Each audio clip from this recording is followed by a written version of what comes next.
Assalamualaikum warahmatullahi wabarakatuh. Selamat pagi anak-anak. Semoga semuanya diberikan kesehatan. Kembali lagi bersama Ibu Tri Mulyani dalam pembelajaran Bahasa Indonesia untuk kelas 10 TITL 2. Tadi kita telah berdoa di grup WhatsApp 10 TITL 2. Semoga doa-doa dari kalian dipanjatkan dan dikabulkan oleh Tuhan. Ibu juga ingin mengingatkan kepada kalian untuk presensi untuk pembelajaran pada pertemuan kali ini. Ibu sudah menyiapkan di grup chat WhatsApp 10 TITL 2. Ibu tunggu presensinya sampai pembelajaran kita pada pertemuan kali ini selesai. Jangan lupa untuk mengisi presensi kehadiran ya anak-anak. Nah anak-anak, dari beberapa minggu yang lalu, kalian telah belajar bersama dengan Ibu. Apakah materi yang Ibu berikan untuk kalian dapat dipahami dengan mudah? Semoga apa yang Ibu berikan kalian dapat memahaminya dan bisa kalian ingat. Oh ya anak-anak, dalam masa pandemi seperti ini, Ibu memiliki motivasi belajar dari salah satu tokoh, yaitu Albert Einstein. Bunyinya seperti ini. Hidup itu seperti bersepeda. Kalau ingin menjaga keseimbangan, kamu harus terus bergerak maju. Artinya, menurut Ibu, jika kalian ingin terus berkembang atau jika kalian ingin terus maju ke depan, tidak stuck pada satu kondisi, kalian harus terus berpikir bagaimana caranya mengembangkan diri kalian, bagaimana caranya agar kalian bisa mencapai titik yang kalian inginkan. Itu dengan kalian berusaha secara maksimal dan tidak diam di tempat kalian. Atau kalian harus terus berusaha agar mencapai titik yang kalian ingin. Kembang atau jika kalian ingin terus maju ke depan, tidak stuck pada satu kondisi, kalian harus terus berpikir bagaimana caranya mengembangkan diri kalian, bagaimana caranya agar kalian bisa mencapai titik yang kalian inginkan. Itu dengan kalian berusaha secara maksimal dan tidak diam di tempat kalian. Atau kalian harus terus berusaha agar mencapai titik yang kalian inginkan. Nah anak-anak, pada pertemuan minggu lalu kita telah membahas teks anekdot. Dan pada pertemuan kali ini juga kita akan membahas sebuah teks anekdot. Namun, perbedaannya adalah pada pertemuan minggu lalu kita membahas teks anekdot berupa pengertian teks anekdot dan isi yang terdapat dalam sebuah teks anekdot. Apakah ada dari kalian yang masih ingat apa saja sih isi pengertian teks anekdot itu? Tentang pengertian, ada yang masih ingat tentang pengertian teks anekdot? Ya, Ibu ingatkan kembali bahwa pengertian teks anekdot adalah cerita lucu yang berbentuk narasi atau juga bisa berbentuk dialog. Nah, teks anekdot memiliki 4 ciri-ciri sebuah teks anekdot. Ayo diingat-ingat kembali apa sih ciri-ciri teks anekdot? Dan memiliki 3 isi dari sebuah poin-poin teks anekdot. Lalu kita masuk pada KD 3.6 dan 4.6. Apa sih tentang KD tersebut? Masih berhubungan dengan teks anekdot. Anak-anak, pada materi kali ini kita akan membahas mengenai KD 3.6, yaitu menganalisis sebuah struktur dan kebahasaan teks anekdot. Lalu kita akan menciptakan atau membuat sebuah cerita teks anekdot. Nanti kalian Ibu harap bisa mengarang atau membuat tulisan mengenai teks anekdot. Temanya bisa apa aja sesuai dengan keinginan kalian. Anak-anak, pada materi kali ini kita akan membahas struktur dan kebahasaan teks anekdot. Maka dari itu, Ibu harap kalian dapat memahami struktur apa aja yang ada dalam sebuah teks anekdot dan memahami tentang kebahasaan yang dimiliki oleh sebuah teks anekdot. Lalu, kalian dapat membuat sebuah teks anekdot karena kalian sudah mempelajari pengertian, ciri-ciri, isi, perbedaan teks anekdot dengan humor, lalu mempelajari struktur sebuah teks anekdot dan kebahasaan. Maka dari itu, semoga kalian dapat membuat sebuah teks anekdot. Baik anak-anak, langsung saja kita masuk pada pembahasan KD 3.6 dan 4.6. Baik anak-anak, mari kita masuk pada pembahasan materi mengenai struktur dan kebahasaan sebuah teks anekdot. Yang pertama ada struktur teks anekdot. Struktur sebuah teks anekdot terbagi menjadi 5 bagian. Yang pertama ada abstrak.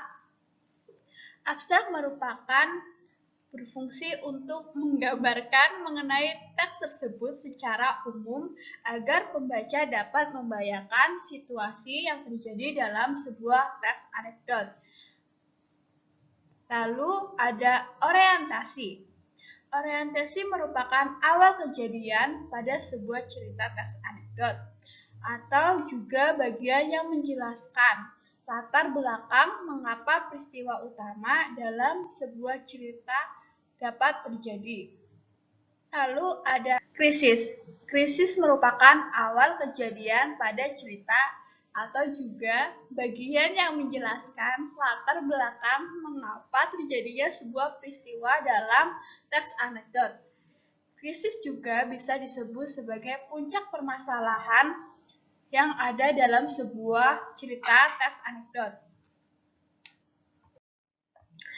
Yang keempat ada reaksi. Dalam sebuah struktur teks anekdot ada reaksi yang merupakan bagian yang akan melengkapi berupa penyelesaian masalah menggunakan cara-cara yang unik dan berbeda.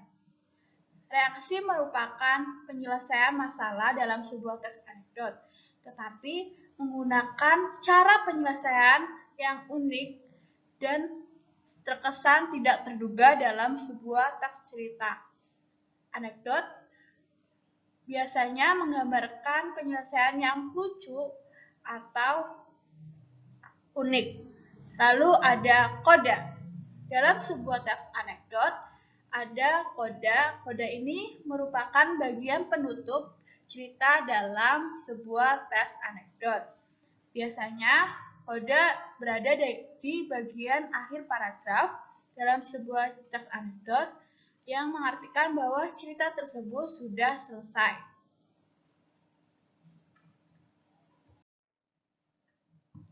Lalu Ibu mempunyai contoh teks anekdot. Kalian bisa membuka file Word yang Ibu bagikan. Di situ terdapat teks anekdot seperti pada contoh teks anekdot berikut, yaitu bebas dari kemiskinan. Pada sebelumnya, kita telah belajar struktur teks anekdot yang ada 5 tersebut, yaitu abstrak, orientasi, krisis, reaksi, dan koda. Di sini, Ibu mengambil bagian dari sebuah teks cerita anekdot, bebas dari kemiskinan, seperti ini. Waktunya berdoa untuk membuat negara lebih berkembang dan maju. Ini merupakan struktur yang pertama, yaitu abstrak. Karena ini merupakan bagian atau cerita secara umum dalam sebuah teks anekdot. Penggambaran secara umum cerita yang ada dalam teks cerita anekdot bebas dari kemiskinan. Pada struktur contoh teks anekdot tadi, nanti kalian dapat berdiskusi di Google Classroom yang 10 TITL 2 SMK Negeri 4 Semarang untuk mengisi bagian-bagian yang tadi belum Ibu isi. Nanti kita bisa diskusi di sana, kalian bisa bertanya dan teman yang lain bisa menanggapi dan sebaliknya. Kemudian kita masuk pada kebahasaan sebuah teks anekdot.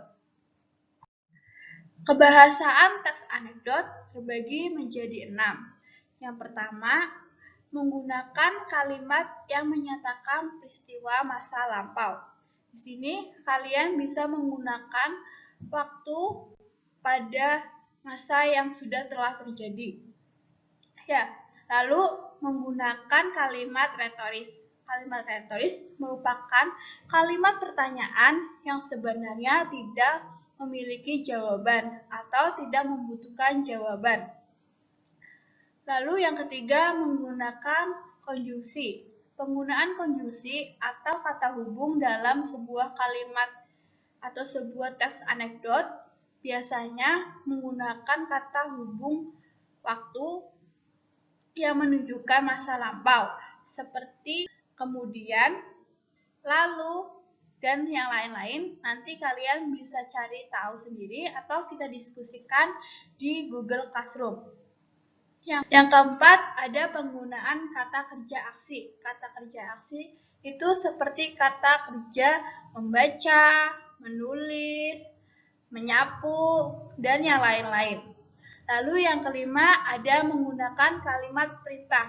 Menggunakan kalimat perintah pada teks anekdot biasanya ditandai dengan kalimat memerintah seseorang melakukan suatu tindakan atau meminta bantuan orang lain untuk melakukan sesuatu. Yang keenam, menggunakan kalimat seru.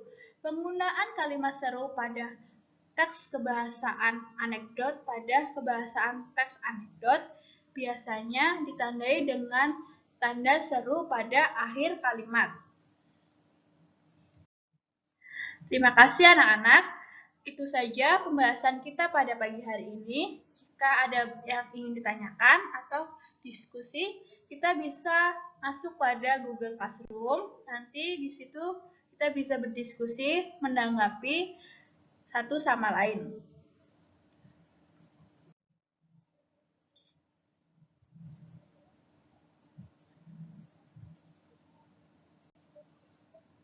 Nah, tadi kan kita sudah menyimak bagaimana PPT mengenai sebuah teks anekdot pada KD 3.6 sampai 4.6.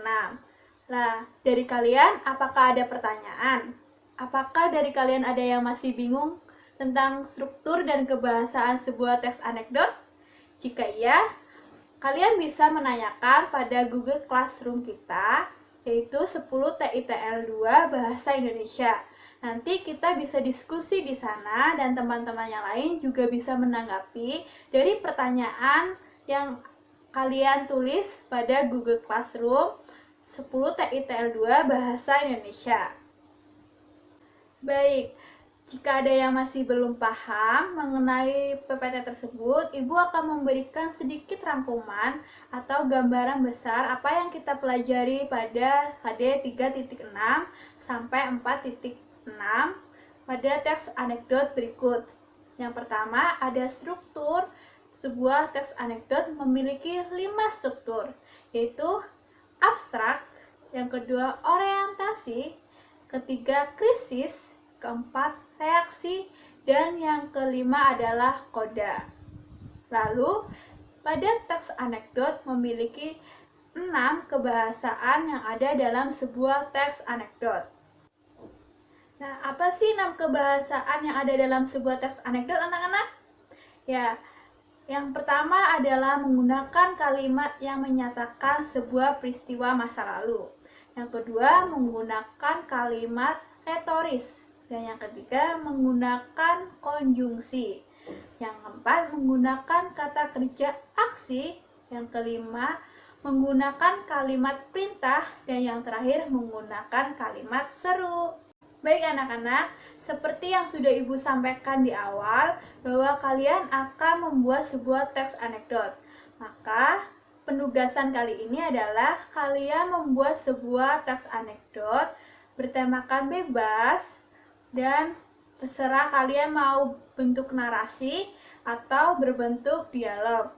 Ibu membebaskan kalian untuk berkreasi dan temanya juga bebas. Terserah kalian mau membahas mengenai apa, yang penting kritis dan juga memiliki humor yang tinggi. Seperti biasa, penugasan kali ini kalian dapat dikumpulkan di Google Classroom 10 TITL 2 yang nantinya akan Ibu siapkan, dan waktu pengumpulan atau deadline pengerjaan kalian terakhir pada hari Senin pukul 10 pagi.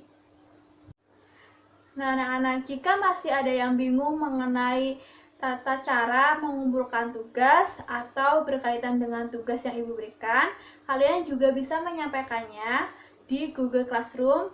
Nanti Ibu jawab pertanyaan dari kalian di Google Classroom 10 TITL 2 ya.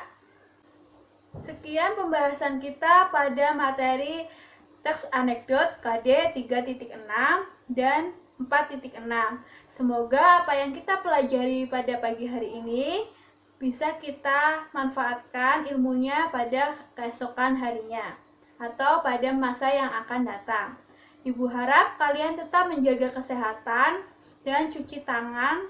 Jangan lupa menggunakan masker jika akan berpergian ke luar rumah. Tetap semangat dan sampai jumpa pada pertemuan materi Bahasa Indonesia minggu depan. Ibu akhiri, wassalamualaikum warahmatullahi wabarakatuh.